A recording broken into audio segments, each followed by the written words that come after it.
Broadmoor Hospital is a high-security psychiatric hospital in Crowthorne, Berkshire, England. It is the oldest of the 3 high-security psychiatric hospitals in England. Broadmoor has been the home to some of the worst killers and most dangerous people in Britain. Scary, unimaginable patients who people could only imagine in their worst nightmares. What if any of these patients should escape, and what if you lived in the area where this person would want to seek refuge or worse, kill you? After all, they are insane. What if I told you people have escaped and all these nightmares have come true?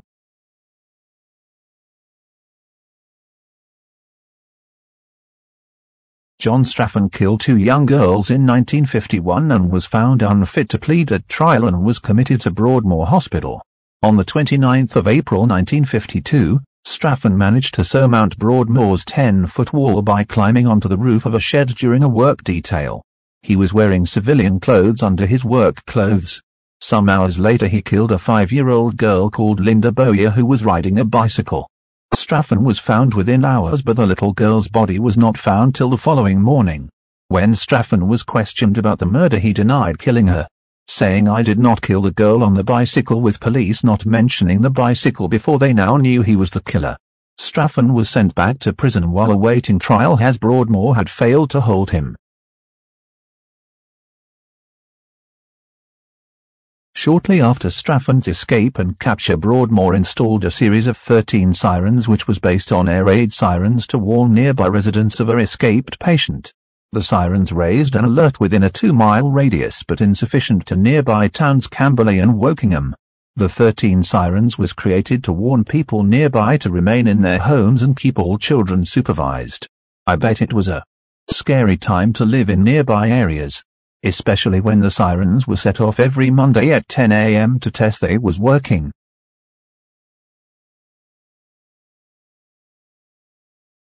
James Saunders was detained for life in 1985 for the rapes of an 11- and 15-year-old girl.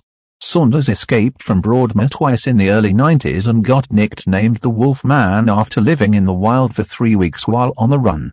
The Sirens was of course once again activated. Also, the Sirens was activated in 1993, but this time because of an attack at the hospital. In 2014, Broadmoor planned to remove 7 of its 13 sirens after it added a second security fence and wanted to upgrade the 7 sirens to reach a 5-mile radius.